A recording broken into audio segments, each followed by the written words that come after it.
So we hear these multiple shots. We see him put his hand to his ear, and then you see the agents that come in. Those agents that come in are the shift. It's his detailed team.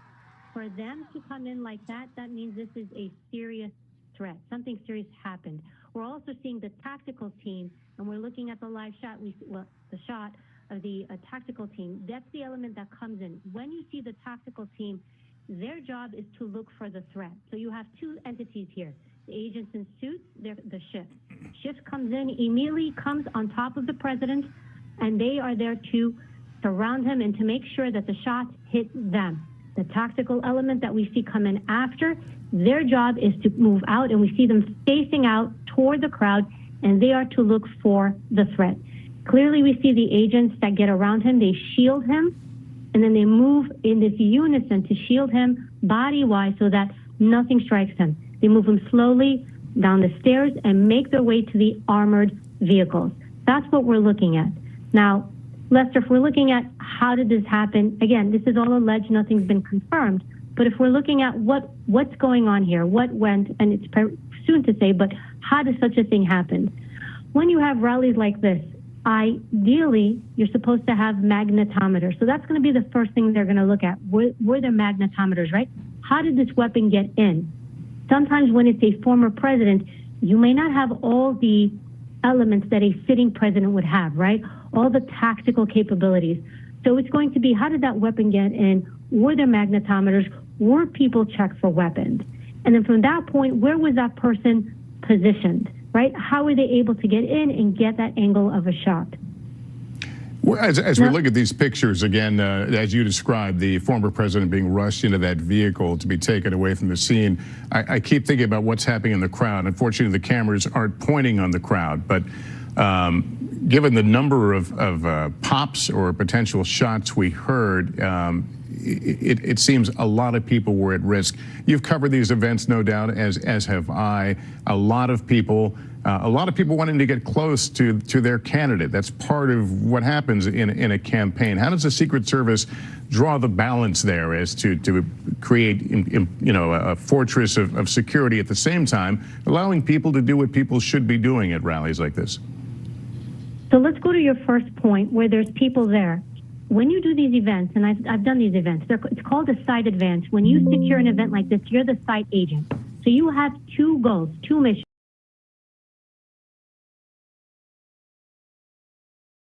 Goal or mission is the people at this event. So yes, they're targeting, or let's say assuming, right, that again, we don't have confirmation, but when someone is targeting the president, right, if they're going to shoot, yes, he's an issue, but also the people in the area are an issue, right?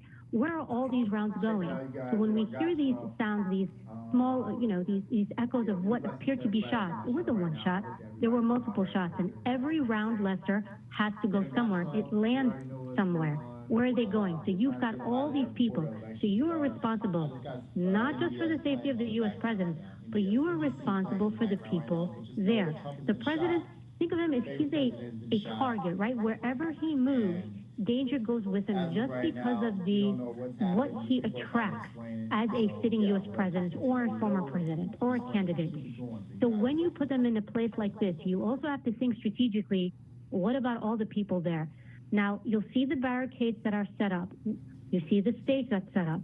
What you may not see in that shot is you will have ingress and egress elements. That means you want multiple ways in and multiple ways out. So you want movement for the president. You also want to create an alternate movement for him if he can't get out the primary way. So we've got typically at least two ways in, two ways out. And those vehicles that are staged there, they are positioned there specifically to evacuate him. Because also you're in an open area here, right? So you don't have that concealment to cover. You have, whenever you do an open area like this, massive line of sight issues, meaning you can get the threat from so many different ways, so many different areas. And just one thing to touch on too, typically after an event like this, it's typically the FBI who comes in to do the investigation of what happened, right? So it's the Secret Service element is the element that does a protection, and the FBI typically is who's going to come in to investigate what and how did this happen. Abby, let me ask you this. In terms of what kind of intelligence law enforcement has or is given before an event. We're in prime time campaign season. These candidates are out there doing sometimes multiple stops in a day, big crowds lined up. How much does local law enforcement know about potential threats? Maybe somebody in the crowd who has written a nasty email or a letter or that sort of thing. They do. When you go out, a part of the advance team, when you go out, you work with the local police department. So here he's going to his location, right? He's going to a town, to a city, wherever he's going. You work from the beginning. You have many meetings with the local police department. The president, former president's coming in. He's going to do a rally, and we share intel. The U.S. Secret Service shares their intel. This is what we're hearing from our side. The local police department, typically because they know what's going on in their community, they're also going to have their ears to the ground. They're going to have intelligence and information. And then we have these meetings. The Secret Service will have these meetings before an event where everybody comes together and everybody shares. I'm hearing this. You're hearing this. What do we need to do? What elements do we need to put in place? So if you're hearing there's a lot of protesters, you're hearing talk that people are going to show up and cause problems, that is all communicated so that you can figure out what you need. And also you can figure out what assets to put into the crowd to blend in. You're seeing the Secret Service suits, you're seeing the tactical team, you'll see uniforms for police department, but they also have an element there that is the unseen. We don't call them undercovers, but there's those agents in law enforcement who will circulate in the area in plain clothes and kind of lend their ear out and hear what's going on. All right, Eva, you have been a tremendous help helping us understand the mechanics of security in a situation like this. Hopefully we can rely on you again to talk a bit later, but thank you so much. We continue to look at the video, the shocking video, frankly, from Pennsylvania, where earlier this evening, early evening here on the East Coast, someone apparently took shots at the former President Trump. As we heard two senior law enforcement officials saying there is a growing concern that there may have been a serious attempt on the life of former President Trump. Apparently his wounds are survivable. He's barely doing okay, but we saw him clutching his ear, a bloodied ear, as he was led from the scene.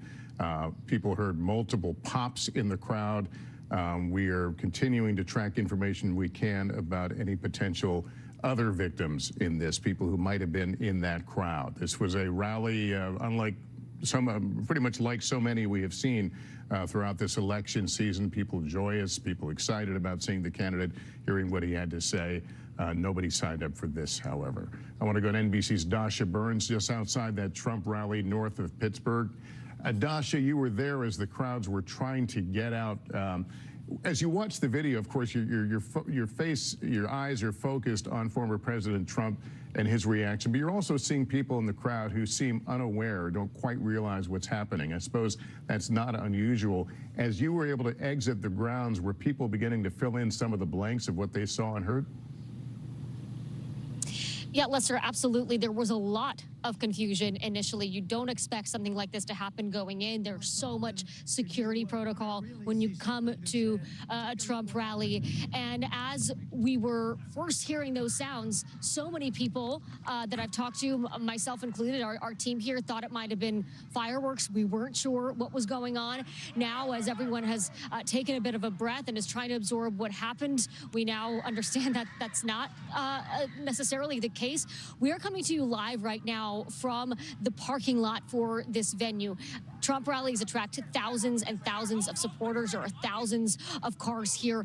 And Lester, we are running into people who have evacuated the rally, are looking for their vehicles and trying to process what just happened. That's how I ran into Aaron here. Aaron was in the front row there near the former president. Aaron, first of all, are you okay? How are you feeling? I'm okay. I was in the first row. I was directly in front of Trump, my seat. I was looking him in the eye. We heard the pops, maybe 3 minutes into the rally, 3 to 4 minutes. I heard 4 pops, pop, pop, pop. The 4 Secret Service immediately jumped on the stage, and we saw him push President Trump to the ground. Then the gentlemen that have the guns came up to start clear right, clear left. They said, get him up. So they lifted him up, and Trump said, I got to get my shoes on first. Did his shoes come off? His shoes must have, we couldn't see it underneath that, but his shoes must have come off when they dropped him down to the ground. First thing he said, we could all hear it. I have to get my shoes on first. And when he stood up, I'm looking at him forward, I see the red teardrop right here of blood, fresh red blood, just a little tear. Then when they got him up and they turned him, I could see the blood from the top of the ear to the bottom. Wasn't gushing, but it was covered. And then he put the fist bump up, stay strong, and they walked him off. Aaron, what was going through your mind? What did you think when you first heard those sounds? I thought this would do what you just said. I thought it was fireworks, 4th of July. It's been pop, pop, pop. That's what it sounded like. The gentleman behind me, I was one seat. He was to the right of me. He could see the sharpshooter behind Trump. He said the sharpshooter shot to the left. He killed the gentleman in the water tower here. Now, when I called my husband at home, who's watching TV, he said, I thought Trump hurt his ear when he went to the ground. But he said, no, on TV they showed before Trump hit the ground, the ear was bleeding. So that sharpshooter went across, Trump turned his head, his ear must have been nipped, and it killed somebody in the stands over to the left. Could you see anyone injured besides the blood on the former president? All I saw was the gentleman from Beaver County who spoke earlier in the day. He was running for the State House Representative, Elmore, I know his name. He had a white shirt on, and I saw him come from that left stands where the people were mostly shot. I think there was several. They said 3 medevacs left here. Blood was down the right side of his. He wasn't shot, but you could see that he was next to somebody who must have been bleeding profusely because he either helped them and ran, rubbed against them or tried to get them help or something. It was covered. So I knew that he was near somebody. That was my first indication that somebody was actually shot when I saw his blood on his shirt. Aaron, when did you realize that, hey, this might not be fireworks, this might be something else? When they got Trump down on the ground. And then we were just so concerned that he wasn't hit because we couldn't. It happened so fast. It's really hard to process it. I guess if you have it on your camera to see the exact minute, you can tell. But when he got up, he did not look bad at all. He didn't. He looked very strong. So then I saw that little bit when I saw that blood. I thought, oh, he must have just hurt himself, hopefully. But it does appear that he was probably nicked by that bullet. That and he Aaron turned his head just in the nick of time, but just. And Aaron, you were so near to all of this yourself. You were right there. How did you personally feel about your own safety? Were you scared? What was that experience? I was totally not scared for my own. None of us in that front row went down to the ground. Not a one. We wanted to only help the president. That's all we wanted to do. Either we could protect him, we could stand around him. I didn't see one person in the row hit the ground. Not one. I was shocking. No one was concerned about us. We were only concerned about him. Now, you're somewhere safe. You're out of there as you're starting to process this. I know we'll all be processing this over the coming days and weeks. How are you feeling now in this moment? Well, what I've heard coming out here is now they feel that there was 2 shooters on both sides. So they got the one on the tower on this side, but the one on the right side they never got. So that's why they wanted us to leave immediately, because they thought there's still a shooter out there somewhere. So there could be in these woods around Butler. Aaron, I've covered many Trump rallies. I don't know how many you've been to. My 6th. This is yours. I was here. I was the 4th car in the parking lot this morning at 20 to 7. So I've worked all day. You've been here all day. NBC, yeah. We're here. Look, the atmosphere coming into a Trump rally, the supporters, very jovial, very celebratory. Typically, people are selling merchandise, food. What were you coming in with today, and what are you leaving with tonight? Well, I was here 4 years ago when he was in Butler. It was like 58,000 people. I tell people it was the most magical night of my life. When he came on that helicopter and circled 2 times, he had 4 rallies that night. It was just an unbelievable night. And I was anticipating to be another unbelievable night, but not this way. And it's just very sad. I mean, all these people that came to see him and to have him hurt, I can't even describe it, I just feel sad. I feel sad for our country. I feel sad for everybody, I mean, you don't like the guy, don't vote for him. Don't kill him. We love the guy. We're going to vote for him. I mean, what is up with his violence? I mean, it's just terrible. I mean, I just wish that people I'm glad that guy's no longer with us anymore in that tower. And I hope they get the other one too. And I hope they don't nick him. I hope they get him and he's down. Erin, thank you so much. I'm so glad. No, I'm so glad you're safe. I know it's a lot to process today. Thank you so much for your time. Thank you. Absolutely. A lot of people knew the Right. shoes must have fallen off. The shoes in new detail. And Lester, of course, this is an eyewitness account. We don't have those details confirmed. This is what Erin witnessed from her vantage point. We will wait for law enforcement to give us those details. But again, this is a developing situation. And right now, Erin and so many others just trying to make their way home, as there are thousands of people who were in this parking lot. Quite a bit of a traffic jam at this point as people are trying to make their way out. And of course, Lester, makes sense of what it is that they just witnessed. Yeah, Dasha, thank you for your continued great reporting there as we get these accounts, and it bears reiterating. Look, folks, there are things that we're hearing, things we're learning. We will tell them to you when we can confirm them. Obviously, the witnesses has been describing potentially other victims in this, and we continue to work that angle very aggressively. As we know more, we'll tell you about this. The same in terms of what we will hopefully be able to learn about who was behind this attack. As soon as we can tell you something we can verify, we will go right to that.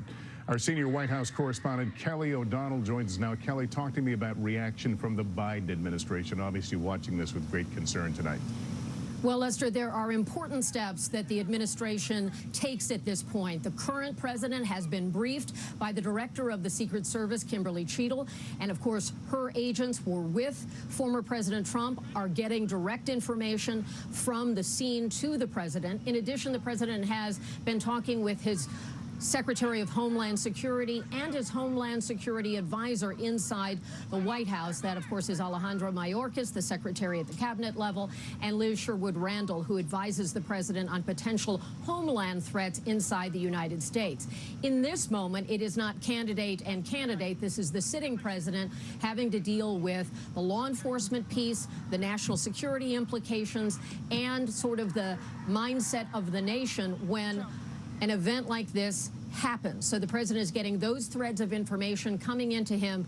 He is in Delaware right now. The vice president has also received an initial briefing. And certainly we are also hearing from others who have had their own experience and still do with the Secret Service. Former President George W. Bush putting out a statement saying that he and Laura Bush are grateful to the Secret Service that they were able to get former President Trump to safety, and they're concerned, of course, about what this incident was about, and they thank first responders for their swift action. So all the apparatus of the federal government shifts to deal with something like this. The Secret Service is involved in the investigation. They are also, of course, involved in the day-to-day protection of the former president. I have been told, based on my reporting, that the level of protection that he would receive as a former president, which has been his existence these last 3.5 years, heading into the convention in Milwaukee, he would be getting a larger detail as the presumptive candidate going forward. So expecting already plans in the works for him to have a more robust set of agents and procedures around him. They're also, of course, waiting to envelop the new running mate to be named at some point, and that person would also have Secret Service protection when former President Trump announces his pick. What happened today rattles the very core of the Secret Service. They do train for this. They are dealing with this potential threat at every event all the time. Here at the White House, where I am right now, no visible sign of any enhanced security. They are focused on certainly the events surrounding the former president at that location. It would also include state and local authorities who would be on the ground participating in the investigation, which would typically be led by the FBI. So as far as any contact from the president, he's got a team of senior advisors around him who are able to give him direct information from the Secret Service, as well as the Department of Justice, law enforcement, and importantly, those Homeland Security advisors, both at the cabinet level and inside the White House, who may have more of a picture about potential threats or concerns that our colleague Tom Winter was talking about. That's where we are at this point from the White House, Lester.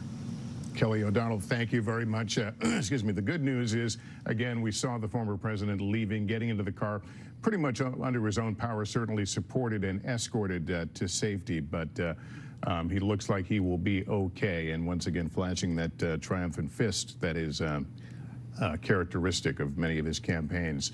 For those of you just tuning in, we want to play for you the moment when Secret Service agents rushed former President Trump off the stage. We want to caution you that we don't know exactly who said what's captioned on the screen or why they said it, because it was such a chaotic moment, but here it is. Are we good? Shooters down. Are we good to move? We're clear. Let's move. Let's move. We're clear.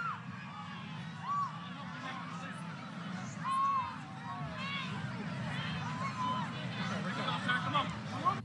And again, that moment of chaos, you hear the screams in the crowd as people are beginning to learn that something is amiss there. Our investigative correspondent, Tom Winter, is with us on the phone. He continues to get reaction and national security details. What can you tell us now?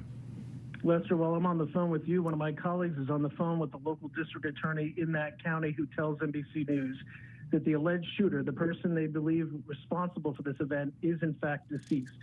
So again, to repeat, the local district attorney in the area where the Trump rally is telling one of our colleagues right now that in fact the alleged shooter, the person they believe to be responsible for this, is deceased. We do not yet have a name or identity of that individual. We don't know their background, where they may have come from, any sort of personal motivations. That's information we're still trying to gather, but that's the headline. The second component of this, 3 senior U.S. law enforcement officials tell myself and colleague Jonathan Dienst that there appear to have been, or they're looking into whether or not several other individuals were shot that were in the crowd. Those are not individuals suspected to be involved in this. Those were either rally goers or bystanders, but they're looking into whether at least 2 other individuals were shot as well. So that's the latest update that would seem to indicate to us a couple of things. One, they believe they know who did this. They believe they know where they were, potentially what they were using, and they can now start to do a lot of detailed investigative work. We don't know, although there is no indication at this time that any other individual was involved, but obviously it's very early and very preliminary on that front, and a lot more work will presumably need to be done. Yeah, let me just follow up on that. I think you may have answered the question, but we did hear from one witness a bit earlier who seemed to believe that there were 2 individuals involved. You're saying that the local DA is saying 1 shooter is deceased. So the belief is that it is a single shooter? The belief at this time is that that's the case, because what they said was that the person they believe is responsible is deceased. So they did not indicate that there were any other individuals. But that's, again, Lester, as you well know, we're less than 2 hours into this, and so there's a lot of information, a lot of things that are fluid on the ground. And just because this individual may or may not have been assisted by others at this rally, did they have any sort of help in any other way? Those are big questions that'll be answered in the next couple of minutes or hours. Typically, based on past involve issues like what we're seeing play out here.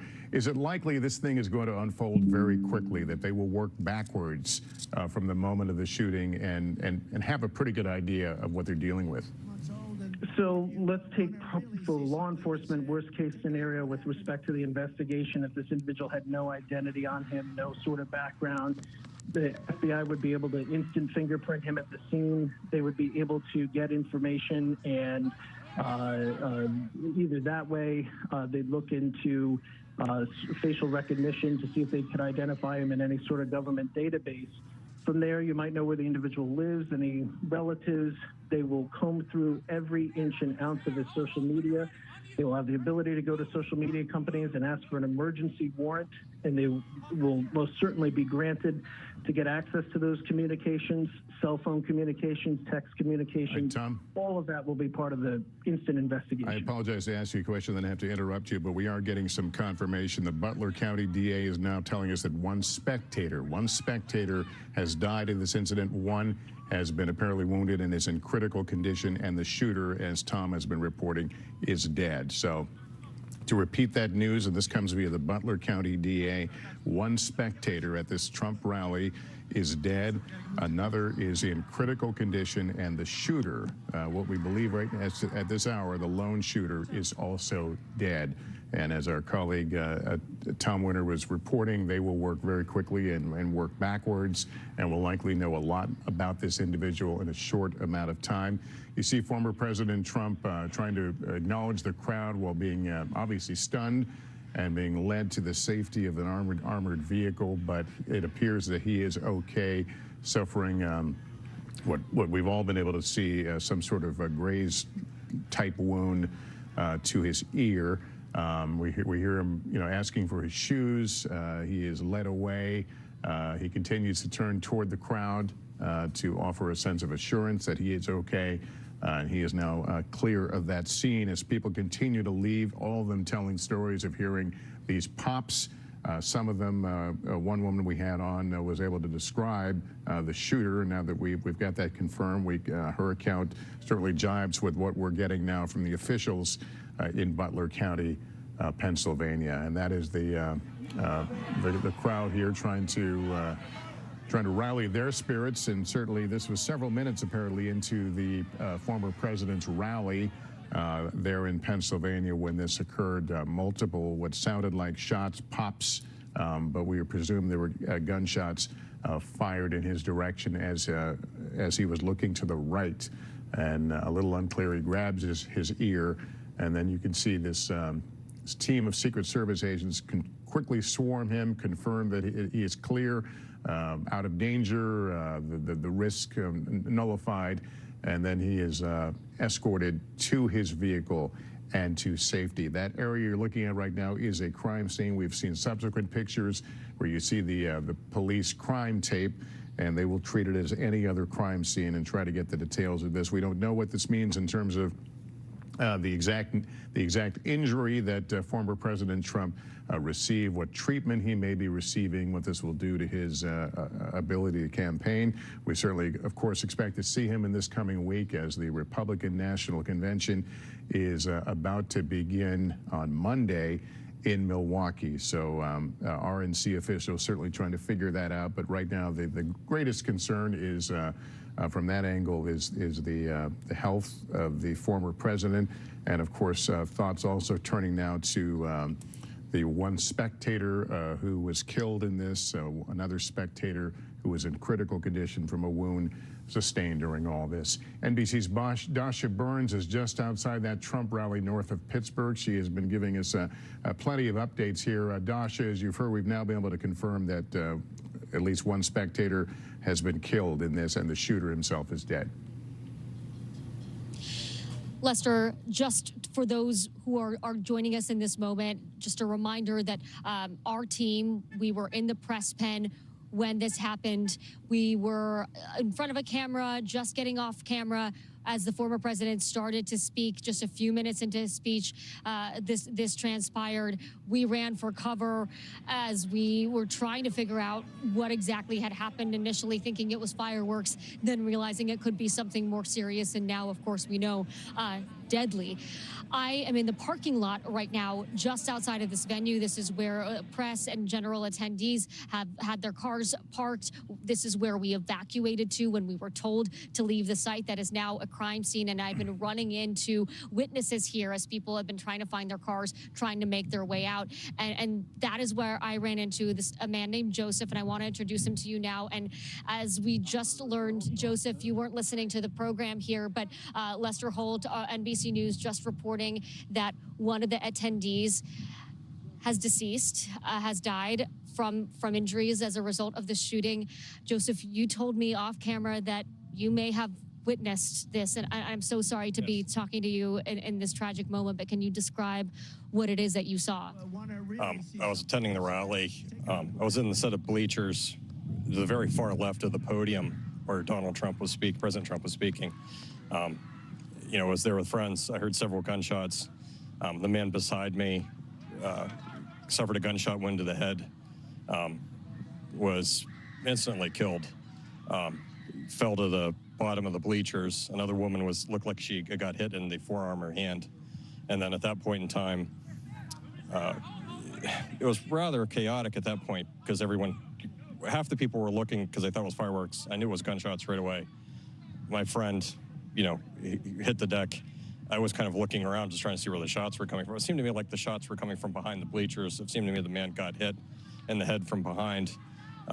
He was killed instantly, as far as I could tell. And at that point, state police and a SWAT team, started evacuating the bleachers, and then I helped carry the man out of the bleachers to a tent that was behind the bleachers. You helped carry the man yourself. What was his condition when you were carrying him? He's deceased. He died. How close were you to him? A couple yards. I mean, it wasn't very far. Did you know the man? No, it's a complete stranger. They put a towel over his head and then carried him off. And you said there was another woman nearby who was also injured. Where was she in relation to him? I believe she was in the bleachers, like either behind, above me, or just to the side of him. But it seemed like she was kind of at my flank, and then she flinched, and it looked like she had taken a gunshot wound to the forearm and hand. Joseph, from where I was standing, we heard multiple gunshots, 8 to 11 shots. We've been hearing it replayed on the video here. Do you remember, can you tell, I know it was a chaotic scene, but at what point, was it immediately when you heard the gunshots that he was shot, or was it later on into the firing? The first 7, he was hit and she was hit within the first 7 shots. I counted 7 shots. What was going through your mind? You were right there. I know it happened so quickly, but what can you tell us about those moments? First, I was in shock because I know what gunshots sound like, so I knew they were gunshots. I couldn't tell from where they were coming from. And when I noticed someone got hit, then I noticed, well, it seemed like they were coming from behind me. And it just was pandemonium. And then I heard some more shots, and I couldn't quite tell where they were coming from. But I counted the first 7, and they were very loud and very close. And it killed one man and wounded another woman.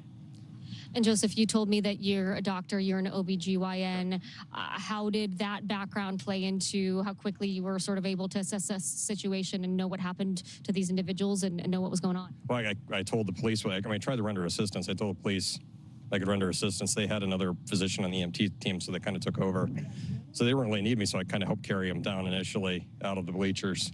Yeah, I mean, there wasn't, the man that got hit, there was no assistance that needed to be given. And unfortunately, his family witnessed the whole thing. It seemed like he had several family members in the bleacher with him.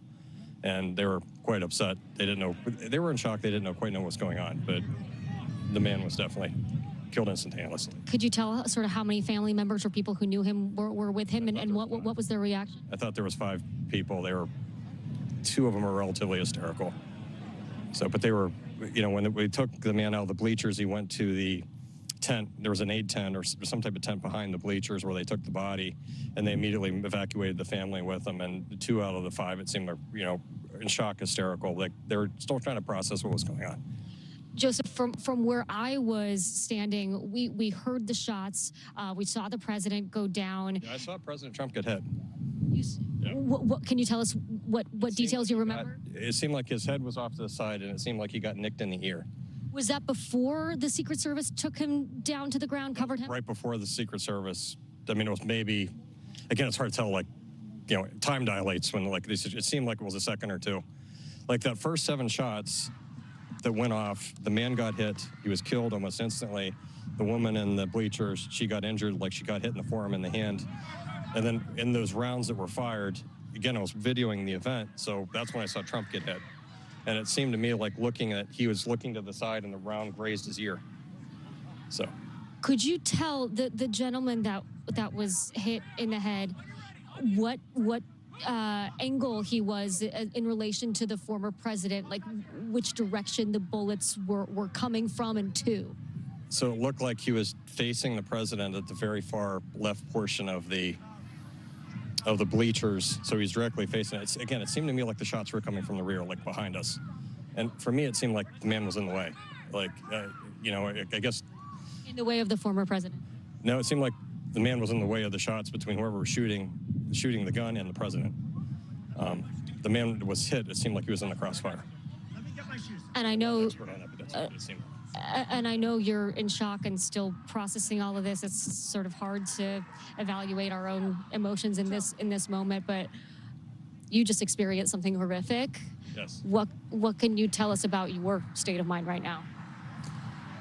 Yeah, I've had opportunities to go to these rallies before. It was the first one I ever went to. I had time off to go do it. I was kind of excited to go, but it's everyone it's something you don't expect. It comes out of the blue. It's like a bolt out of the blue, and it's shocking.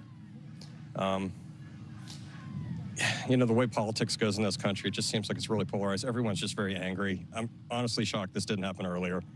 I was commenting to my friend who went to the event with me. I was like, the back behind the bleachers is really open. It seems like a really open venue, and it just, I got this sense that, if someone really wanted to do something. And again, I was openly talking to her, and I was like, if something was bad was going to be happening, this is the perfect venue to have. I just said this like an hour before it happened. I was like, this would be the perfect place to do it, and surprisingly enough, it happened.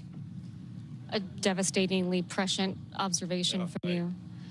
Let me ask you one more question, because from where I was, there was confusion. Then Trump stood up, and there were some cheers, and then people sort of remained. Those that weren't in sort of the immediate zone where you were, people were still sort of cheering, talking, trying to figure out what was going on. How quickly did you know that whether or not there was still a dangerous situation? It seemed like people sort of started to try to move on very quickly, not sure what had happened, right?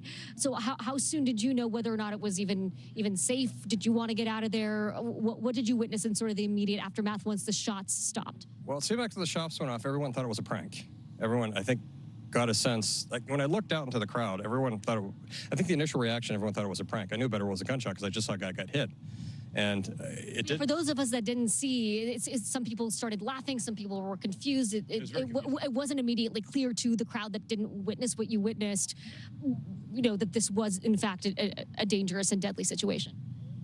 Oh, it was a dangerous and deadly situation. The problem is it's a large crowd, and when the gunshots went off, I think they were, again, my sense was they were being shot from behind, so they sounded a bit muffled. So it sounded more like a firecracker going off. So I think the initial reaction from the people around me were like, okay, well, someone brought fireworks. I just knew better. I know what gunshots sound like. And, when I saw the guy took a gunshot wound to the head, and I saw the woman who got hit in the forearm and the hand, I just knew that it wasn't fireworks. I mean, it wasn't fireworks initially, but I think the majority of the crowd didn't understand that it was gunfire.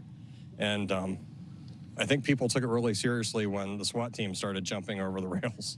So I don't know what to tell you outside of that. Joseph, I know this.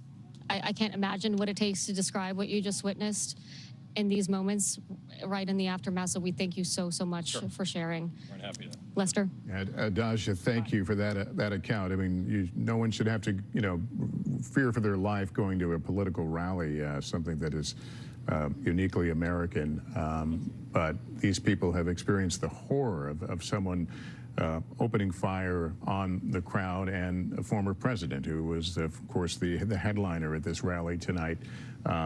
As we've been reporting, one spectator is dead, another is in critical condition. The shooter, this all according to the Butler County DA, the shooter is also deceased. Our senior White House correspondent Kelly O'Donnell joins us again. Kelly, you have a new statement from President Biden. That's correct, Lester. This is from President Biden, who is in Rehoboth, and he talks about this incident. He begins by saying, I've been briefed on the shooting at Donald Trump's rally in Pennsylvania. I'm grateful to hear that he's safe and doing well. I'm praying for him and his family and for all those who were at the rally as we await further information. Jill and I are grateful to the Secret Service for getting him to safety. There's no place for this kind of violence in America. We must unite as one nation to condemn it. The words of Joe Biden after learning about this incident involving his predecessor and his current rival in the political environment of this 2024 campaign. The president has been briefed by top officials. He has been talking with Homeland Security officials, and he is at his home in Rehoboth, Delaware, where he has a full complement of the things needed for the office, where he can get the income streams of all the relevant information. This first statement coming from President Biden, I would not be at all surprised if we don't hear more from him tonight as new developments take place. Lester? All right, Kelly, thank you for that. Terry Schultz is with the Butler County, Pennsylvania District Attorney's Office and was at the rally. She is still there and joins me on the phone. Terry, first of all, If you can just walk us through what you saw, where you were in this crowd. You know what? We didn't have VIP seats. We were a few rows back, enough that we could, see the former president, and then we were all standing there watching the jumbotrons. They had put him on, and the next thing we did was we hear 3 shots. I see kind of his head, the former president's head, go sideways. You can see kind of like, blood. And at that point, I wasn't looking at anything. I was with some friends. They were like, you need to get down. Everybody get down. The people around me, there were some young people crying. And to be honest with you, at the time this happened, I wasn't even sure they were gunshots. But then we heard like 3 or 4 shots, and then we heard shots kind of returned. A friend of mine videotaped that, and we just watched that, and that's what we saw and what we heard. From your vantage point, were you able to see where the shots were coming from? Was it obvious? It was not, but you could hear them, and as soon as you heard the shots, your head turned towards the left. We have a route that runs outside the Butler Farm Show, Route 68, and it sounded like the shots were coming from out there near the field to the left-hand side of where we were. So it certainly was scary. We look at the videotape, and it appears some people didn't quite realize what was happening at the moment. Were you one of them who was not quite sure what you were witnessing? It's a couple of months old, and I have not. It was my first time at a rally, and I was certainly excited, to go to one. We had so many people there. But I can tell you the chaos that this created. Everyone was scared. You see the former president and what's happening, and and then when I ascertained what had happened from my Pennsylvania State Police friends, it was very scary. But it was my understanding that they got the shooter. But that really doesn't make a difference, because it was just scary. Yeah, that's our understanding is the shooter is deceased, and again, one of the spectators as well, and one critically hurt, a spectator, and the former president is going to be okay. But you bring up a point I think we will all be talking about, and that is, of course, we don't know what the motivation was for this, but it certainly comes at a time that we are all keenly aware of the deep divisions and the risk of political violence. Is it something you even thought about as you set out to attend this rally tonight? To be honest with you, no, not at all. I guess I know that there's political unrest in the country. But in no way did I think that this would happen.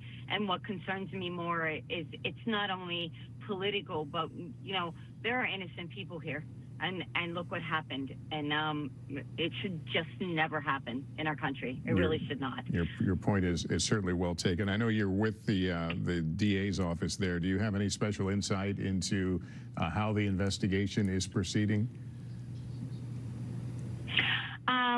Well, I know that I'm seeing a lot of news trucks around here. I know that there were tons of Secret Service here.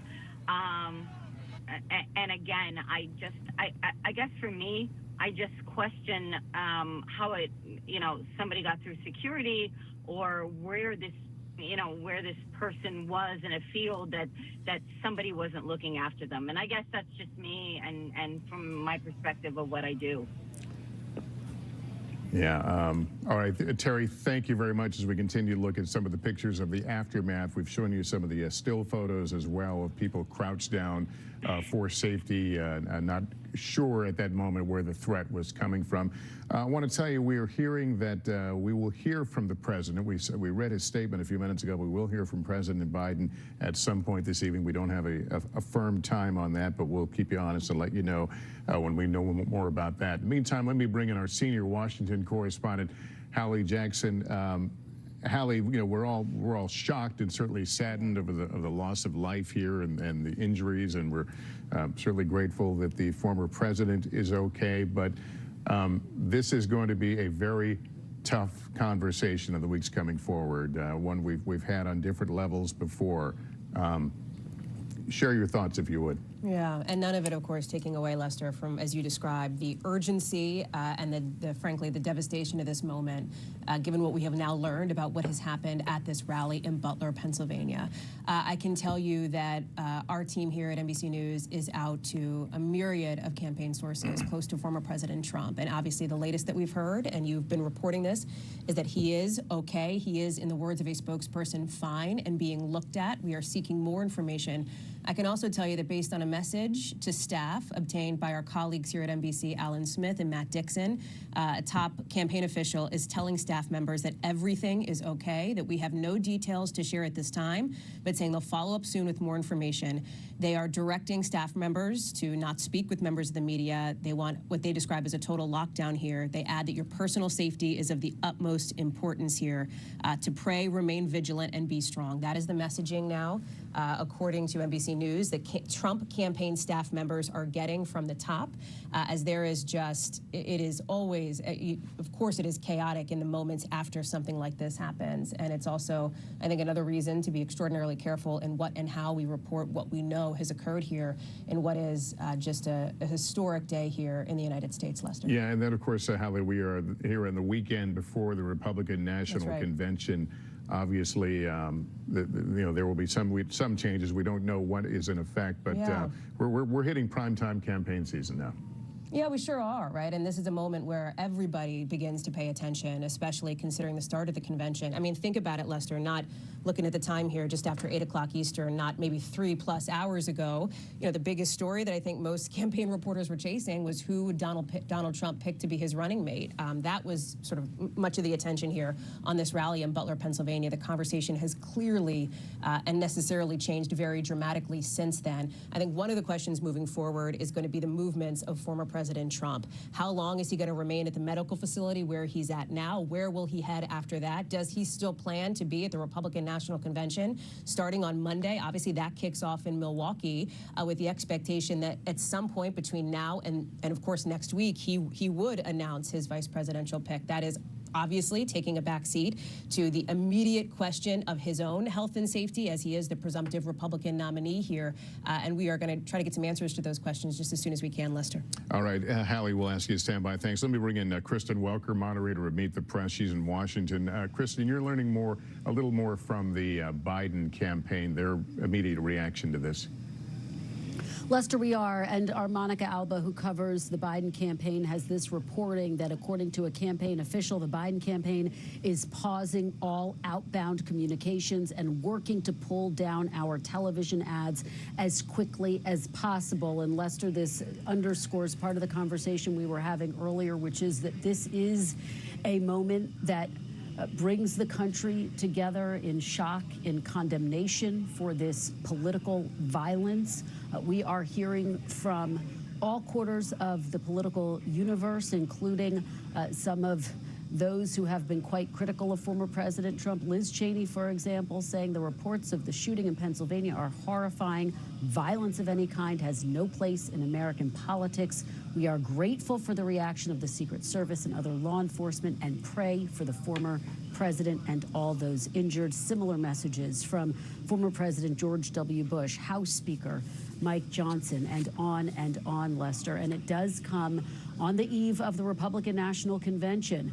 Former President Trump, his campaign apparatus, Republicans all over the country poised to go to Milwaukee to officially nominate former President Trump as their party's nominee. And as Hallie was just saying, we anticipated and we were working on trying to determine who the former president would pick to serve as his vice presidential nominee. And now, of course, the focus has shifted to this horrifying topic of political violence and what this country needs to do to prevent something like this from happening again, Lester. All right, Kristen Welker. Kristen, thanks very much. Let me reset here for our viewers just joining us on this Saturday evening. We are on the air with breaking news. There has been a shooting at Donald Trump's Pennsylvania rally this evening. The former president has been injured. How he was injured is not clear at this time. I want to pause here. We're going to roll the video of what happened just shortly after 6 p.m. here in the East while Mr. Trump was speaking. Here it is. A bit old, that chart. That chart's a couple of months old, and if you want to really see something that's sad, take a look at what happened.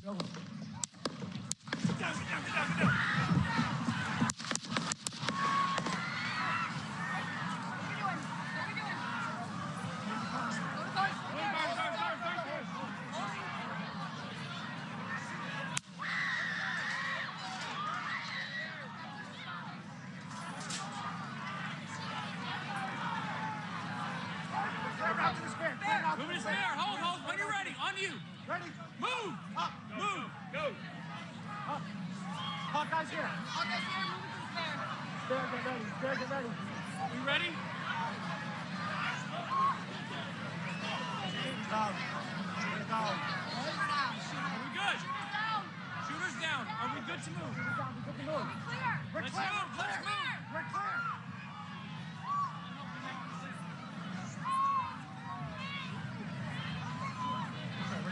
Come on. Let me get my shoes. I got you, sir. Let me get my shoes, sir. Hold that in your head. It's bloody. So we got to move to the bus. Let me get my shoes. Okay. My shoes down. Watch out. Wait. I want to bring in now Evie Poumpouras, a former Secret Service agent. We thank you for joining us again. We hear at one point, I didn't hear this in the earlier recordings, we hear at one point one of the tactical clothed individuals say the shooter is down. As you watch that unfold, I take it they were not prepared to move him until they knew where the threat was. Yes, you can hear that clear line of communication, and the communication is very clear and succinct. Can we move? Are we clear? You hear shooters down, and you hear, are we clear? Big as possible to make sure that any potential rounds or shots that come, you don't want them to miss you and hit your protectee. So as they're hunkered down, they're locking him down. And if you look at the shot, actually, there's a shot where you can see the front of the stage, and around it, you'll see that design, that almost like a smaller, like a design barrier. It's got the flag around it. That typically, and I can't say whether it is or is not in this case, but in some scenarios, when you work as a side agent, you will pick a barricade that's actually something strong and sturdy. It could be concrete or steel. Usually it's some type of steel, and that is used for that when something does happen. Unfortunately, like we're seeing here, they can actually get down to the ground so that they have some type of cover. Evie, thanks. Really important information we're learning from you. I want to let folks know we believe moments away from hearing President Biden. He is going to stand at that podium, and we believe this is in Delaware. Somebody can confirm for me. But he will address the nation about these events tonight in Florida. The shooting that apparently wounded former President Trump, who is said to be okay. It killed a spectator, wounded another who's in critical condition. The shooter, who has not been identified, we know nothing about that person's background or what might have motivated him. That shooter is said to be deceased as well. This story has been rolling out, and here is the president. Thoroughly briefed by all the agencies in the federal government as to the situation, based on what we know now. I have tried to get a hold of Donald. We cannot condone this. And I want to thank the Secret Service and all the agencies, including the state agencies, that have been engaged in making sure that the people who, and we have more detail to come relative to other people maybe injured in the audience. I don't have all that detail. We'll make that available to you. I may be able to come back a little later tonight, but we'll put out a statement if I'm not able to give, if it's not convenient for you all. But the bottom line is that the Trump rally was a rally that he should have been able to be conducted peacefully without any problem. But the idea that there's political violence or violence in America like this is just unheard of. It's just not appropriate. And everybody must condemn it. Everybody. I'll keep you informed, and if I am able to speak to Donald, I'll let you know that as well. But so far, it appears he's doing well, number one. Number two, that there's thoroughly investigating what happened to anyone else in the audience. We have some reports, but not final reports. And every agency in the federal government, I'm going back to my phone to speak with the federal agencies that are being put together again to give me an updated briefing. Has anything happened? They learned any more in the last couple hours. So thank you very much, and I hope I get to speak to him tonight, and I'll get back to you if I do, okay? Mr. President, do you think there was an assassination attempt? I don't know enough to, I have an opinion, but I don't have any facts. So I want to make sure we have all the facts before I make any more comments. Thank you. Are you worried, President? Was the security failing, Mr. The President? president stopping short of calling this an assassination attempt, but noting that he plans to talk to Donald Trump and that his understanding is the former president is doing well. President Biden speaking out against the scourge of political violence, saying there's no room for this. And as we had reported a few months ago, a pause in its political advertising in the wake of this. We know that the president couldn't confirm, but we have confirmed that at least 2 spectators were shot, 1 killed, another who is in critical condition, and again, the shooter, who we don't know a lot about right now, is also deceased. Let me go back to Kristen Welker in our Washington, D.C. bureau. The White House. Possible, which is what you would anticipated. He has long condemned political violence. He said this is unheard of. Everybody must condemn it. He did say he had tried to be referred to as Donald. He also noted, Lester, that his intervention is taking place will undoubtedly require going through magnetiles, making sure that no one is armed going into that event. But again, Lester, this just underscores, I think, that something fundamental has really shifted in our American politics today. Yeah, it's certainly, the threat has been talked about, but to see it play out on this scale is certainly horrifying. Kristen, thank you for that. We'll go back to you in a bit. Let's bring in our senior Washington correspondent, Hallie Jackson. You have a statement from Donald Trump Jr., the former president's son. Yeah, via a spokesperson to our colleague Peter Nicholas, that listen, you heard President Biden say he tried to reach former President Trump on the phone. We know that the former president's son has spoken with him in a statement saying they just talked on the phone, with Donald Trump Jr. saying that his dad is in great spirits, that he will never stop fighting to save America, no matter what in Donald Trump Jr.'s words, no matter what the radical left throws at him. So what we can glean from this, a couple of things, that former President Trump is, as his campaign says, fine. He is well enough to speak. He is well enough to be on the phone, at least with his immediate family members, at least with his son, Donald Trump Jr. We know that he is receiving medical treatment at a local facility with this rally happening, of course, in Butler, Pennsylvania. And we know that there has been a slew of reaction, as Kristen, as you, as others have talked about from both sides of the aisle here, strongly condemning political violence after this very difficult day in American politics. Lester, we'll keep you updated as we get more. All right, Hallie, thank you. Kip Tom, former U.S. ambassador to the UN, was just a few yards from the former president when the shots rang out. Thank you for joining us, sir. Can you tell us what you saw? Well, I was just with the president a few moments earlier before he came on stage, and everything seemed like a normal day. But when he walked down that red carpet and walked up to the podium, and after he spoke for about 10 minutes, I was sitting in the front row at the end of the runway, but all of a sudden these shots broke out. And I think there was people that actually thought it was possibly fireworks, but I seen the gun smoke, and obviously there was a person about 15 foot behind me that was hit. I think severely wounded at the least, but nonetheless, the crowd stayed pretty calm for the most part. And but you know, it sounded like there was 6, 7 shots to start with, and then it seemed like there was a little pause, and then we heard a different caliber gun fired, which I assume is probably the Secret Service. But then I thought I heard another couple of rounds come off, but it felt like it was behind me, but it could have been the echo. Did you hear did President Trump say anything? No, he was just giving the typical rally speech that he typically does everywhere, you know, and trying to encourage voters to get out and vote and talking about his plan for America. But as the shots rang out, did you hear? Did he cry out? Did someone tell him to get down, or was that instinctive? Yeah, we heard that. We heard everybody say, get down, but I think he was already going down. That's when everybody thought at first maybe he had been hit more severely than he was. I mean, it's already severe. And let's face it, it hit his ear. It could have been a little bit closer. It could have been disastrous. But when he went down to the ground, then he got up, he put his fist up in the air or his hand up in the air. So we knew he was okay. There are presumably, at least it appears to be, a lot of people in that crowd. By now you have heard that one spectator was killed and others critically wounded. Has it settled in of how close a brush everybody in that arena or setting came tonight?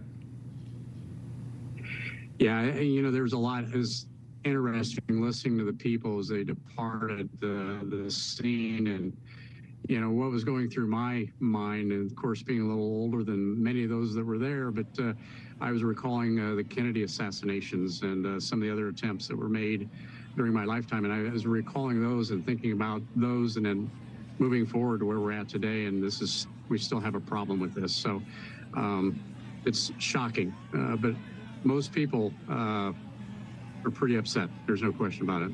Understandably. Ambassador, thank you so much for taking the time being with us. We're glad you and yours are safe after this tonight. Retired ATF Special Agent Jim Kavanaugh is with me. By now, as you know, we've been reporting that the shooter in this case is deceased, presumably shot by law enforcement. I think the next question will be, is this a lone operator, the proverbial lone wolf, or is this part of some kind of conspiracy? Those are two different things. How will they begin to get, at least put the dots together? Yeah, well, let's start with the deceased shooter, Lester, and identify him, and then, you know, sweep his personal devices, phone, computer, etc., for, you know, associates, Confederates, and start interviewing around the circle around him. You've dug out a lot from the reporters and the witnesses since we last talked, and you know, it appears that maybe the shooter, it seemed like to me, watching the video closely, that the first shot or two is where the President Trump reacts. Hey, Jim, let me just stop you for a second. I just received a new piece of information that I want to get your thoughts on. We're now, from a confirmed source, that the shooter was actually firing from outside the perimeter. That changes a lot in terms of the security posture of these things, doesn't it? Yeah, it does, but what's surprising to me is that a shooter could get in an elevated position. It looked like, watching the video, Lester, closely, that when the president turned his head to the right, the first shot or second shot, the first pop or two, is when he grabs his right ear. And then he, on his own volition, goes down, squats down. No, he doesn't fall down, he just squats down. But you can see at that same moment that the spectators behind him are also hunching down as a normal reaction to gunfire. And then there's more rounds right after that. There's maybe another 5 rounds. And Dasha Burns had a witness that she just interviewed, and he talked about, he counted 7 rounds. And that was close. I don't know, can't tell the exact number. I have to listen to that audio very, very closely. But I mean, that sort of jives with what the witness said. So it looks like we had an assassin with a rifle outside the security perimeter. That's why you had mentioned earlier, you know, magnetometers. Well, if you never breach the security perimeter, nobody checks you. And the first shot or second might have been the one intended to kill the former president, but it grazed his right ear. Yeah, Jim, let me bring back, if I can, Evie Poumpouras, a former Secret Service agent again. Evie, thank you for staying with us. I'd like to get your reaction to the fact this person was firing from outside the perimeter.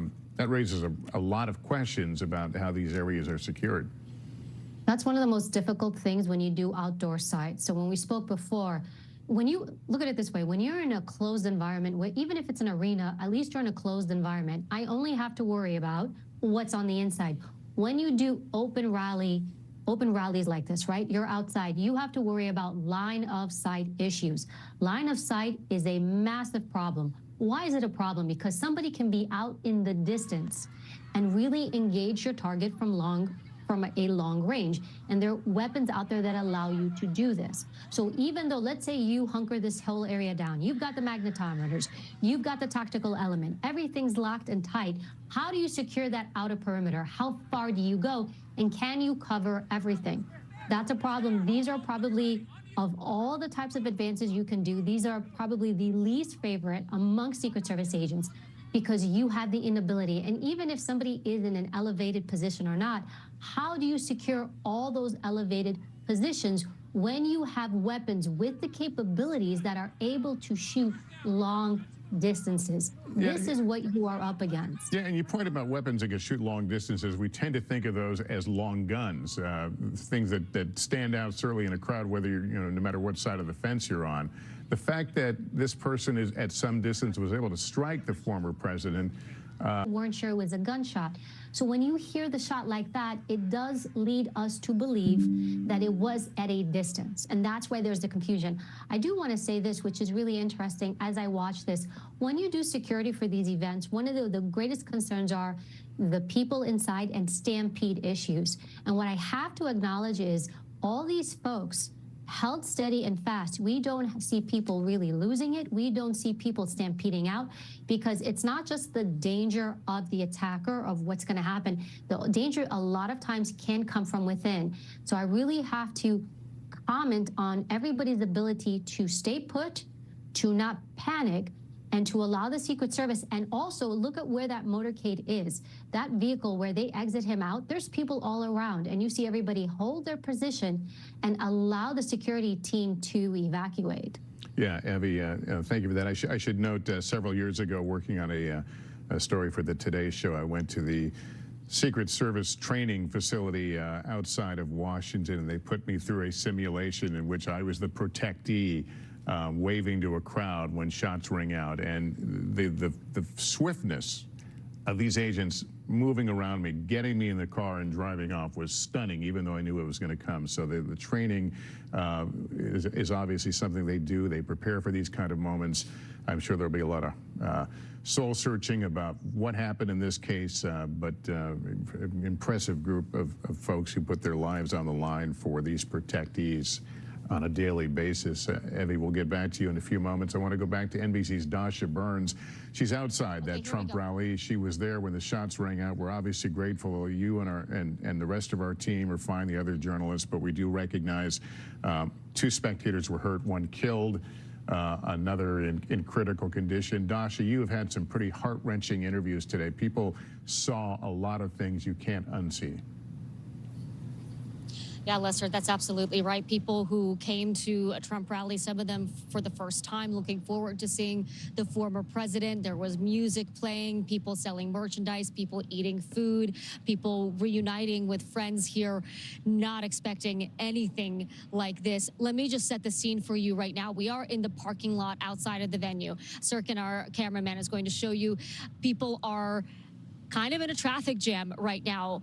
This was a one-way in, one-way out kind of road situation. This is Butler County. It's a pretty rural county. Not a lot of big highways, not a lot of big roads. So people have been, I mean, this is now hours later, and many people still waiting to get out and still waiting and processing everything that they've experienced. I want to introduce you to Tracy, who is stuck in this traffic jam right now. Tracy and Tyler, they're high school friends.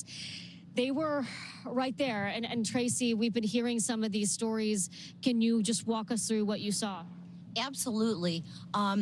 President Trump was up there, you know, and then within 5 minutes, we're hearing pop, pop, pop, pop, pop. And then everybody's on the ground. Everybody's on the floor. And it was just like, what? And we were on the ground level. We were 4 rows back from the stage. And are you coming? We'll just follow along with you. They're moving in the car here, so we'll just from the stage. And the people in the bleachers behind us, somebody got popped. Somebody got killed. Somebody died. Somebody got shot. Like this close to where we were. Those bullets, I pray to God for these people's families. Oh my God. But the how is this happening in our country today? And why? Why is it happening? Why? And Tracy, you were telling me earlier, you know, you and Tyler, you know this county, you know this area. Did you ever think something like this would happen here? Never. Absolutely never. You know, this shows you how much hate and hostility is in our world today. This is not a good thing. We need to all come together as a human race, you know. We need to help each other out. Can you describe this area, this county, this place that you and Tyler grew up? Tyler? Rural. Rural. You know, cows, chickens. This is farmland. This is farmland here. Butler, that's the county seat, but most of the county's probably farmland. So it's people are pretty easygoing. And Tracy, we talked about, you know, often Trump rallies, people are coming to celebrate, to see the former president. They're coming in with a pretty excited attitude. Can you walk me through what you came in with and what you're coming out with? I came in with hope and excitement. If you have you ever been to a Trump rally? Oh, we cover them all the time. Well, how does it make you feel? How does it make you feel? How are you feeling? It makes me feel absolutely great and wonderful. You know, in my heart, I feel that this man really wants to help our country, because I really feel that. I honest to God, I do, because this country for so long seems to be going down a path that it really shouldn't be doing. So, I mean, you came in to hear the former president speak, someone you're a fan of, and what is your state of mind now? Not good. There's too much hate. This is too much. We can't do this as a country. We can't do this. We need to come together as a country, and God willing, we will. I don't know if you're allowed to put that stuff on, but listen, man, my kid is a fourth-year seminarian, and he prays for this country every day. My child. I can't see. Thank you so much. I'm so glad you and Tyler are safe. Drive safe. We hope you get home soon. Thank you. I appreciate you. Thanks, guys. Lester, they've got a ways to go still. There's a lot of cars piling up here. There are a few different places that people are trying to exit at this point. A bit of a free-for-all, but people have been kind and generous to one another. People letting cars in that are trying to come in. And again, just reeling from what they witnessed. Some people very much firsthand, very much very, very close to the tragedy that we're describing from sort of the law enforcement point of view. To go to you as you get those riveting accounts from folks. NBC News campaign embed joining us on the phone now. She is in Butler, Pennsylvania, near the hospital where there is heavy law enforcement presence. NBC News has not confirmed that the former president is at that hospital, but it's 15 minutes away from where the rally took place. Jillian Frankel is there. What are you seeing? Lester, that's right. I'm across the street from Butler Memorial Hospital. And as you mentioned, we do not yet have confirmation that this is where former President Donald Trump was taken. But there's a heavy law enforcement presence here. Media was across the street. We're shortly getting moved. The hospital is set up on a hillside, and there's law enforcement at the top of the hill looking down. There's also law enforcement at the top of the roof of the hospital itself. When I arrived, there was a helicopter circling the building, heavy police presence here, Lester. When I pulled up, I asked the officer how they were doing. He said they're hanging in there. Obviously, a terrifying scene here in Butler tonight. Lester? Yeah, so the access road is cut off to this area? It is. We are not allowed to go up there.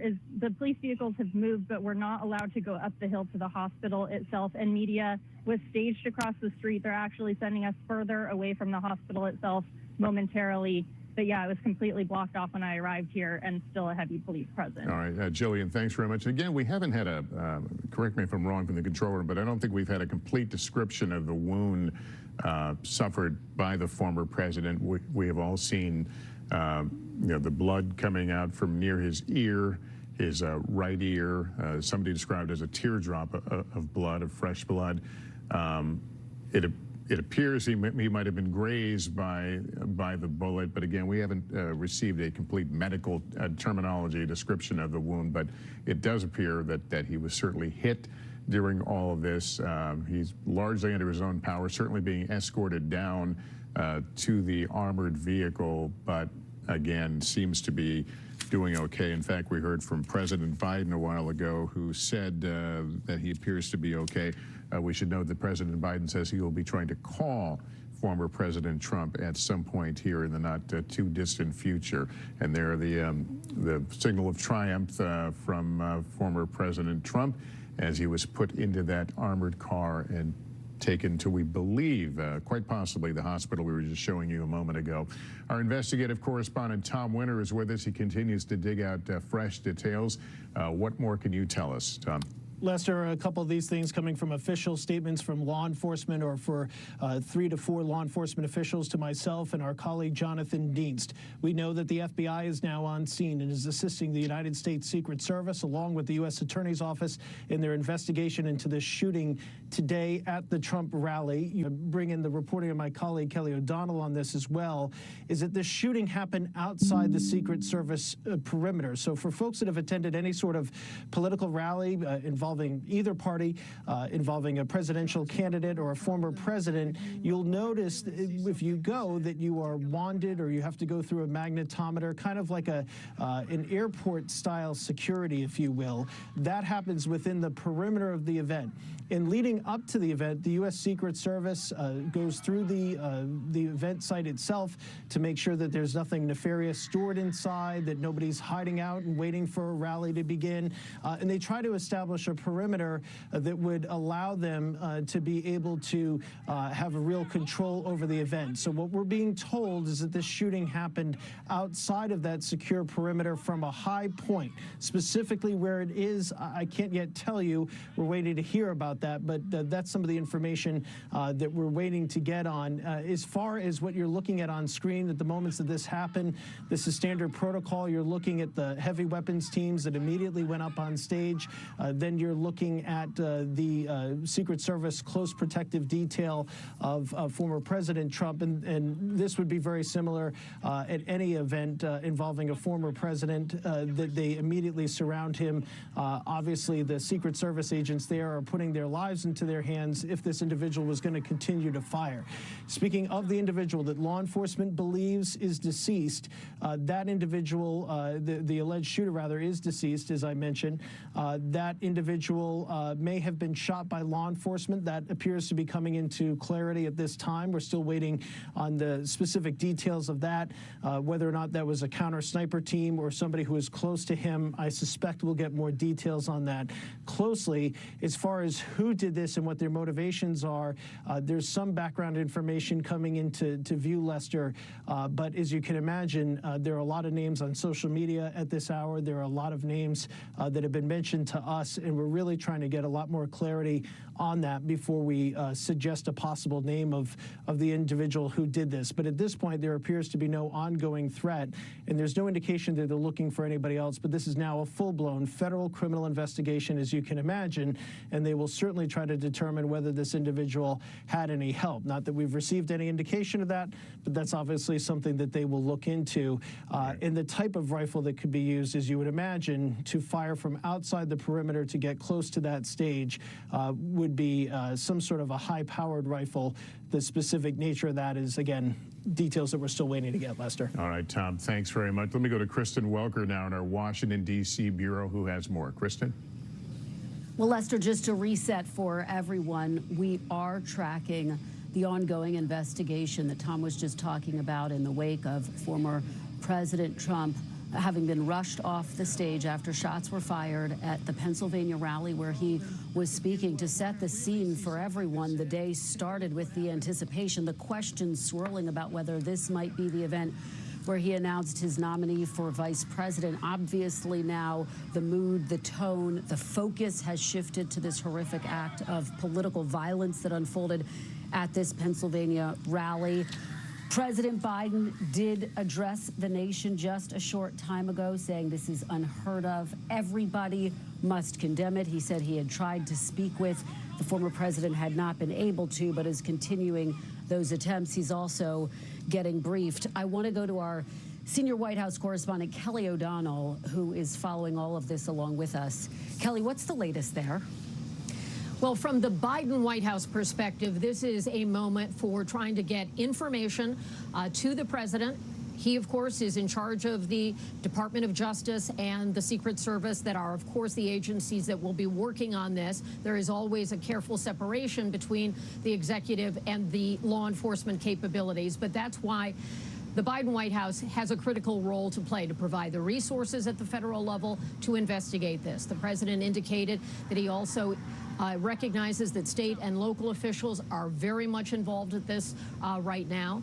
Part of what will be a question going forward is what is the immediate change, if any, to the political calendar that is scheduled for this week, with the Republican National Convention expected to be in Milwaukee with lots of important events. Obviously, a full assessment of what is the condition of the former president right now. We don't have confirmed reporting yet about the state of that. When he left this event site, as the video indicates, of course, he was taken and has the resources around him for medical care. President Biden has said he wishes to speak to Donald Trump tonight. That can happen whenever the two are able to connect. That is not necessarily a vital piece in terms of next steps, but it is the kind of gesture and important connection that actually does send a message right now that this is not about the politics of the moment and that there are bigger issues here, with the current president and several former presidents talking about no room for political violence. We're hearing that from many elected officials on Capitol Hill as well. And right now, we're in a period of a few different streams of information.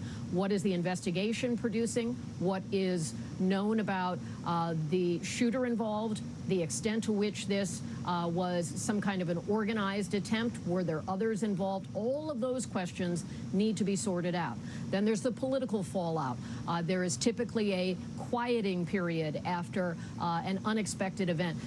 Normally in campaigns, that would be something far less graphic than this. It might be the death of a loved one in a campaign. It might be a car accident. We've seen all those iterations before, and there's typically a quieting period where both campaigns turn down the volume. Everyone catches their breath before the rigor of a campaign resumes again. So this is a critical evening to gather facts, to get a sense of the scope of this, for direct communication between President Biden as a person and former President Donald Trump as a person, and not so much as candidates or in their office and former office.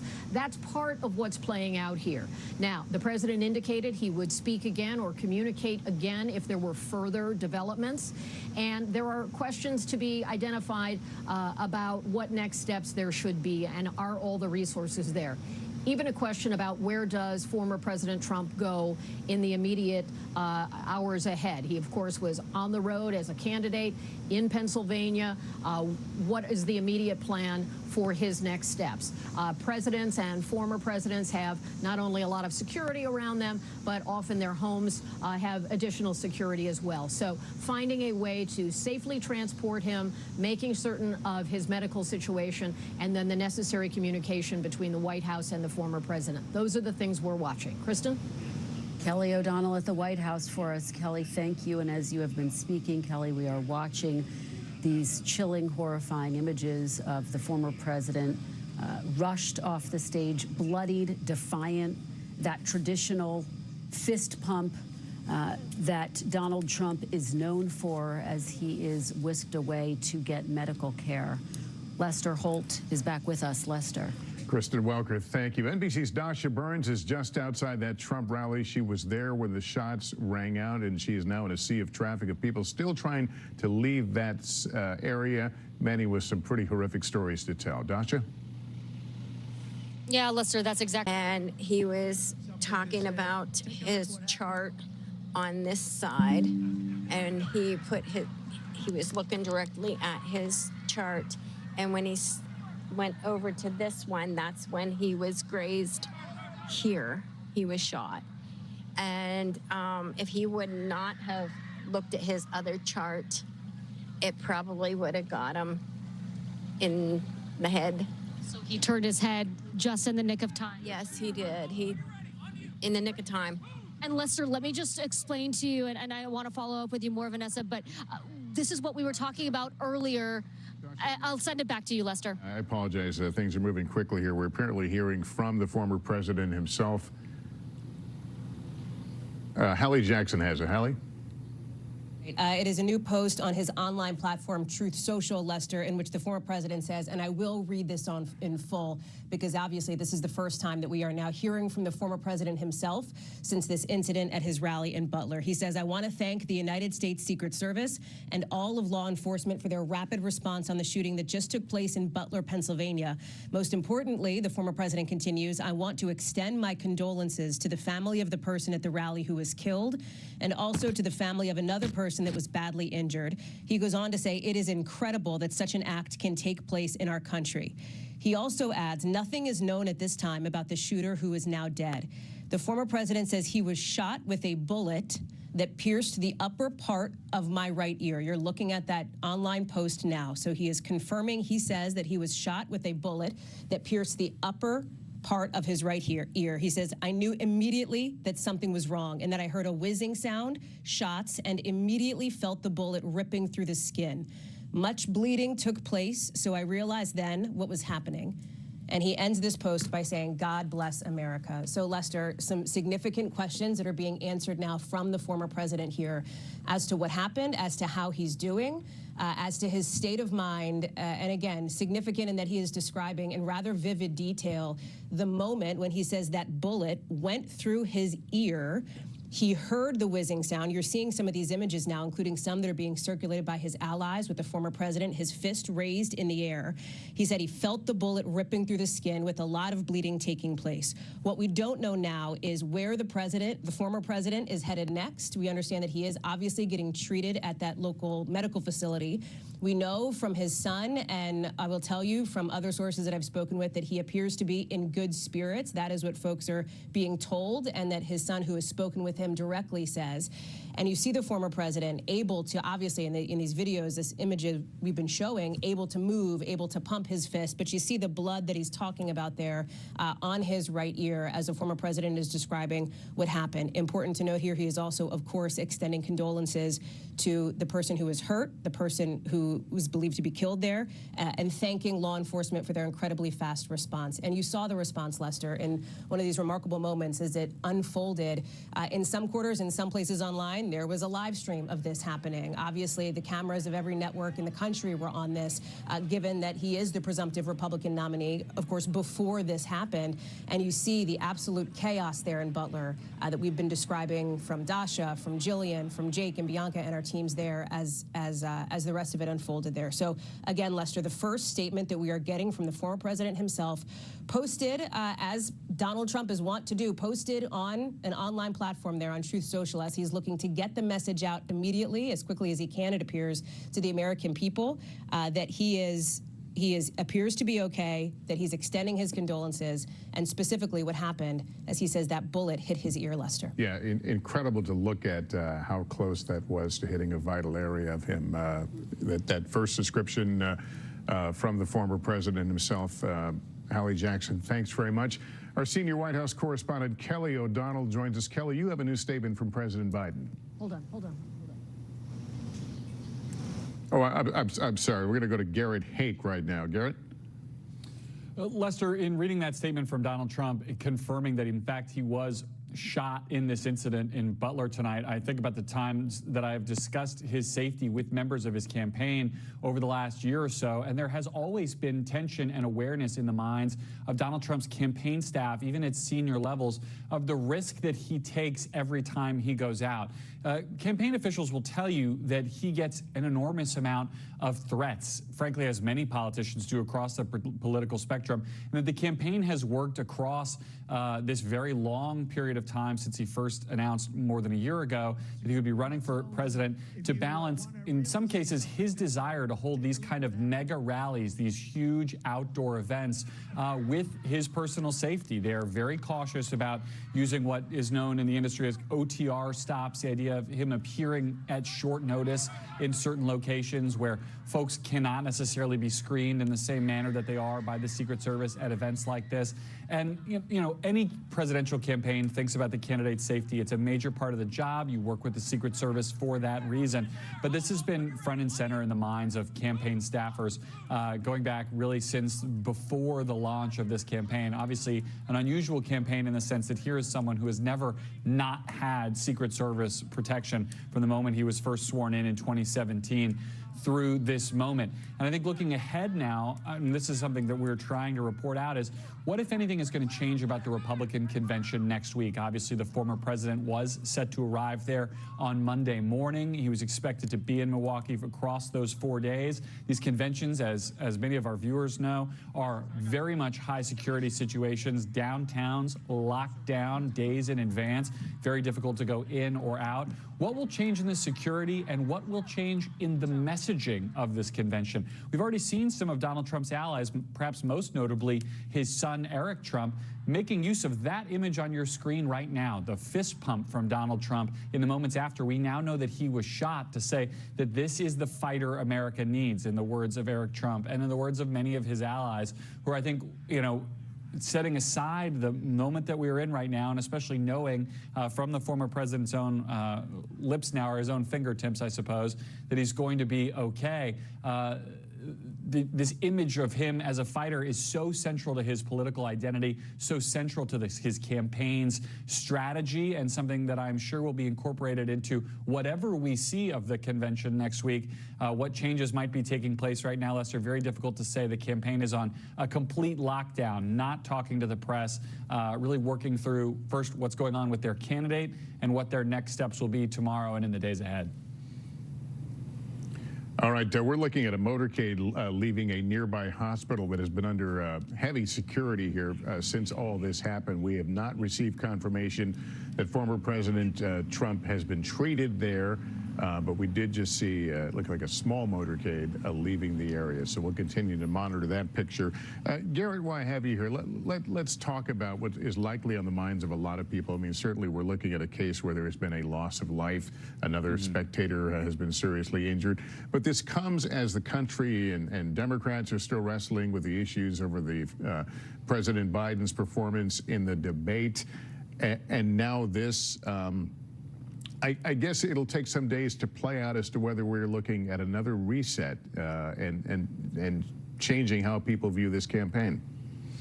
I think that's right, Lester, and I think it would be a mistake to speculate on exactly what will go forward now. I can only say where it has come to now, and the performance, a historically early debate, and now an intense focus on Donald Trump, on political violence. We know nothing yet about the shooter or his or her motivations. We know nothing yet about exactly why this event took place, but we know the political climate that we're in has been incredibly heated, going back for years. I cover Congress in my other role at this network, and the threat level in Congress has been a huge boost over the last several years by several factors over, more threats against members.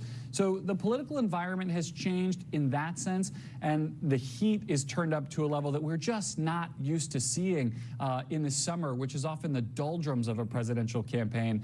The Veep stakes speculation is typically the kind of thing that folks in my business are talking about right now. News only for the most dialed in of the political viewers out there. Now all of a sudden we're talking about what appears to be, what is being investigated as, according to our reporting, as an attempt on the life of a nominee or soon-to-be nominee of the presidency of the United States. The phrase that we are in uncharted waters is completely worn out, Lester, but here we find it once again perhaps the most appropriate way to view our political dynamic. It certainly says it in so many ways. Thank you, Garrett. Let's bring in our senior Washington correspondent, Hallie Jackson. You have received a statement from the Secret Service. What are they saying right now? Yeah, a new statement now putting on the record officially, Lester, what our team has been able to report out from their sources over the course of the last 2 hours or so. I will read it in full here because it's important to note what the Secret Service is saying, that during the rally in Butler tonight at around 6:15 p.m., they say a suspected shooter fired multiple shots toward the stage from an elevated position outside of the rally venue. They say that Secret Service personnel neutralized the shooter, who is now deceased. The Secret Service quickly responded with protective measures, and the former president is safe and being evaluated. The Secret Service spokesperson goes on to say that one spectator was killed, two spectators were critically injured, so badly hurt. The incident is currently under investigation, and the Secret Service has formally notified the Federal Bureau of Investigation. And obviously the FBI and the Secret Service have plenty more work to do here on this front.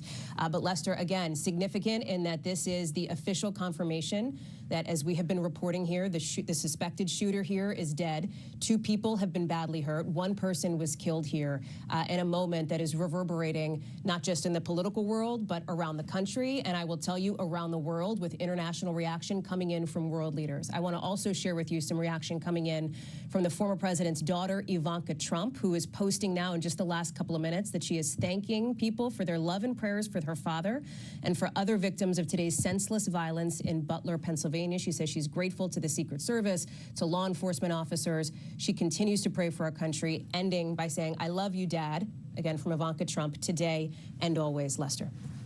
All right, Hallie, thank you. For our viewers just joining us as we near the top of the hour, we're on the air with breaking news. We have been for several hours now following the events involving a shooting at Donald Trump's Pennsylvania rally this evening. The former president has been injured. He says he was shot, and he has just posted on Truth Social that he was hit with a bullet that pierced the upper part of his right ear. He says he felt it ripping through his skin. What I want to do here is pause for a moment, and we're going to roll the video of what happened just shortly after 6 p.m. here on the East Coast while Mr. Trump was speaking. Listen closely also to the sound of the gunshots and what's heard of the moments right after that until he is rushed into the car. Here it is. A little bit old, that chart. That chart's a couple of months old, and if you want to really see something that's said, take a look at what happened.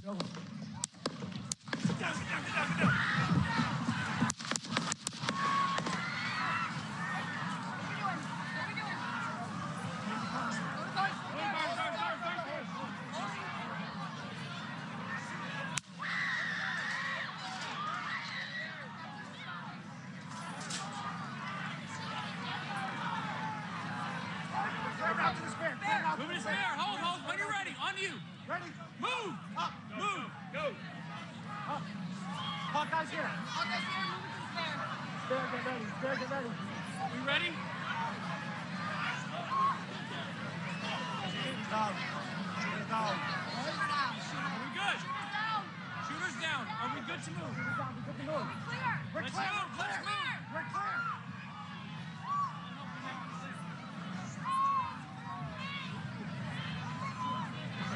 Come on. Let me get my shoes. Let me get my shoes. I got you, sir. I got you, sir. Let me get my shoes, sir. Hold that in your head. It's bloody. So we got to move to the bus. Move to the bus. Let me get my shoes. Okay. My shoes down. Watch out. Wait.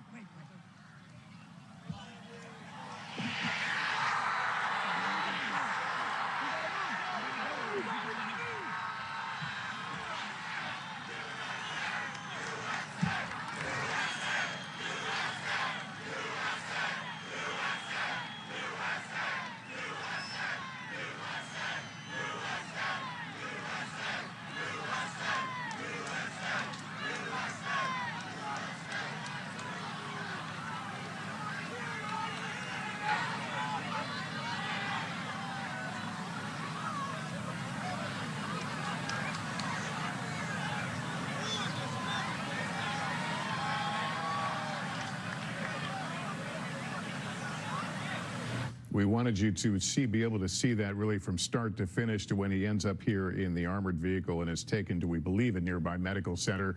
What we know right now, the Secret Service says Donald Trump is safe. NBC is reporting the gunman fired a weapon from a high point, an elevated position outside the perimeter of the rally, so outside the Secret Service security area. The shooter is dead. Also, a spectator who was attending the rally has been killed, 2 others injured. President Biden has been addressing has talked to the nation. He addressed the nation just a short time ago. I have tried to get a hold of Donald. He's with his doctors. Apparently he's doing well. I plan on talking to him shortly, I hope, when I get back to the telephone. Look, there's no place in America for this kind of violence. It's sick. It's sick. It's one of the reasons why we have to unite this country. We cannot allow for this to be happening. We cannot be like this. We cannot condone this. And the president saying he plans to call former President Trump. President Trump, we should note, has issued a statement extending his condolences to the loved ones of the rally goer who was killed and another who was injured. He also thanked law enforcement and first responders for their quick action. His campaign says he is fine and is being checked out at a local medical facility. His son, Don Jr., weighing in, saying his dad is in great spirits. Let's go right to Richard Goldinger, the Butler County, Pennsylvania DA, who joins me on the phone. Sir, thank you for talking to us. First of all, were you at the rally this evening? Lester, no, I was not present at the rally today. No. All right. Can you tell us what at least the early part of the investigation has shown in terms of what we know potentially about the shooter and his motive? Well, I don't know anything about a motive. I can tell you basically what you've already stated. We have, a spectator dead, unfortunately. We have a second spectator injured and seriously. And the shooter obviously is dead also. So, yeah, that's where we are at this point. The Secret Service, as we see, moved in quickly but methodically as they work to protect the former president. What interaction occurs before a rally like this between local officials such as yourself and the Secret Service?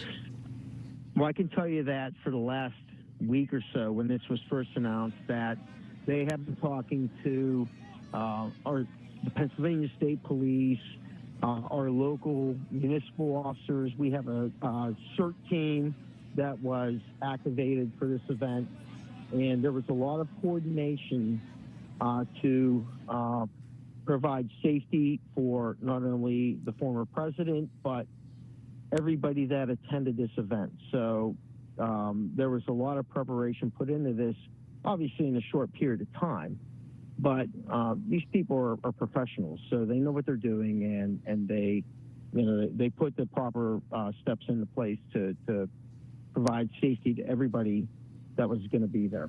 Mr. Goldinger, do you know, is this venue, is it a kind of a portable setup, or is it a setup that's there permanently? No, it's a permanent setup. It's sort of like, it's called the farm show, but it's sort of like a fair. So it's a large, wide open area. There's actually an airport there also, a small airport.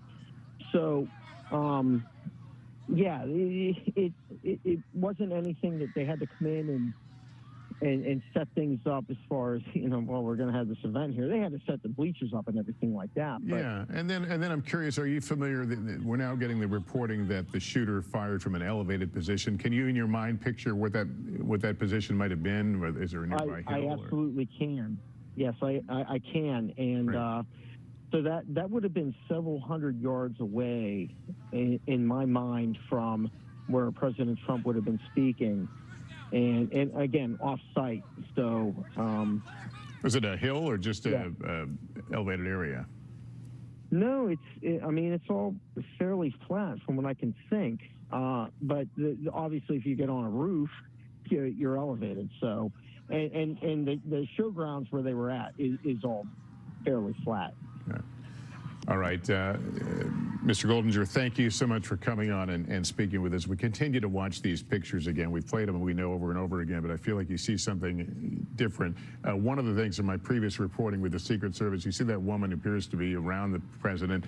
One of the things they are trained to do is to take their hands and then work it across the person's body and find out if there are other wounds that may have not revealed themselves yet. And they certainly do that once the protectee is put into the vehicle, again, to make sure that they can get an early read on any other traumatic injuries or wounds. So we continue to learn and see different things in this video, but it's certainly an example of professionalism, calm thinking, and training at work here as we watch these Secret Service agents move into this coordinated action, calling out vital information in short and terse statements. Shooter is down.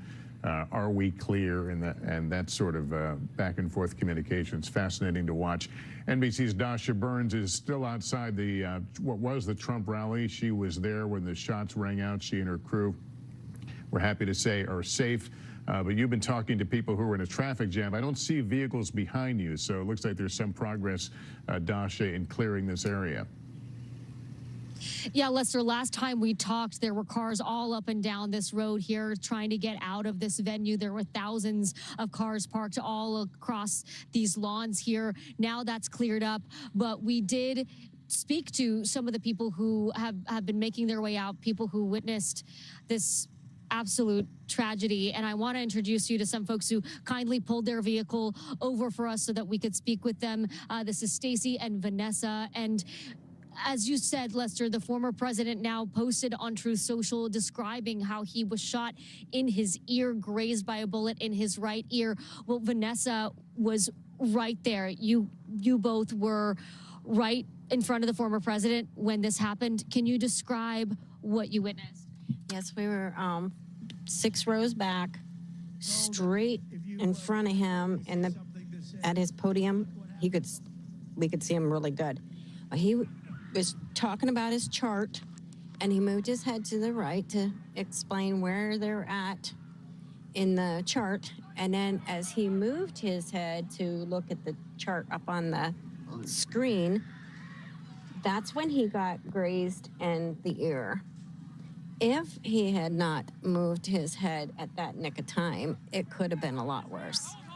So he moved his head just in the right moment to get an ear graze instead of something worse. Yes. And Lester, let me just explain to you briefly, because we were on the press risers as the former president was starting his speech at the rally. He was only a few minutes in. What Vanessa is referring to when she's talking about those charts, he was talking about immigration and immigration under the Biden administration. He had screens on the left and the right of him, behind him, and he was staring straight ahead. I looked across and I didn't see anything, so I looked back at President Trump, and that's when he went down. And then what ran through your mind? That, you know, we are all in a situation that we could be very hurt, and they're telling us to all get down, stay down. And then a lot of things went through my mind. Where's my husband? What about the 3 people that we met today beside us? Who else could be injured? You know, why did this happen at President Trump's rally? I mean, a lot of things went through my head. Are we going to be out of here safe? You know, and what are you, I mean, you are safe, thank goodness, and I'm so glad you are, and I'm so sorry that we're meeting under these circumstances. As you sit here in your car now, trying to process all of this, what are you feeling now? I just want to go home. I just want to go home. I'm glad that President Trump is okay. I worry about the children that were at the rally and how traumatized they are after witnessing all this. The little girl that was a couple rows ahead of us, oh, she was petrified. And what's going through her mind, is she going to be okay, or is she going to have, you know, nightmares? Or, you know, I worry about children. I worry about the people that lost their loved ones today. And I most certainly worry about my President Trump. Vanessa, we're okay. I'm so glad you're okay. Vanessa, Stacy, thank you so much. And please, You deserve to go home. You deserve to get some rest now, and I hope you drive safe. And thank you so much. They've been here since 7 o'clock in the morning, a long day, and certainly not the day that you were expecting. So thank you so much. And Lester, the sun is now setting here in Butler County as the tragedy of the day is just starting to dawn on all of us who were here. All right, Dosh, I think that woman sums it up well. She just wants to go home. It's been, for all those people who were there, what a story they will tell, and what a trauma, certainly an emotional trauma, to be a part of all that. Our investigative correspondent, Tom Witter, joins us again. Tom, what more are you learning from what appears to be a pretty rapidly unfolding investigation? I think that's well put, Lester. I think there's a lot going on behind the scenes in law enforcement as they investigated. The FBI, the U.S. Attorney's Office locally is on top of it. We're in the process right now. We're just doing a little extra verification of video that appears to show the aftermath of the shooting and this individual who shot from, as you just heard the district attorney to you say, from several hundred yards away. It was not, if all this video syncs up and looking at the maps, it does not appear to have been head on, if you will. So our vantage point towards Trump, it would have been from off to the side to what would be towards our left looking at this shooting. That's where it appears to have occurred, but we're still waiting to get more details at this hour. As far as, the president has said he was grazed by a wound, I'm looking there at both teleprompters, which would be the closest glass, and they both appear to be sound. There does not appear to be any sort of damage to them.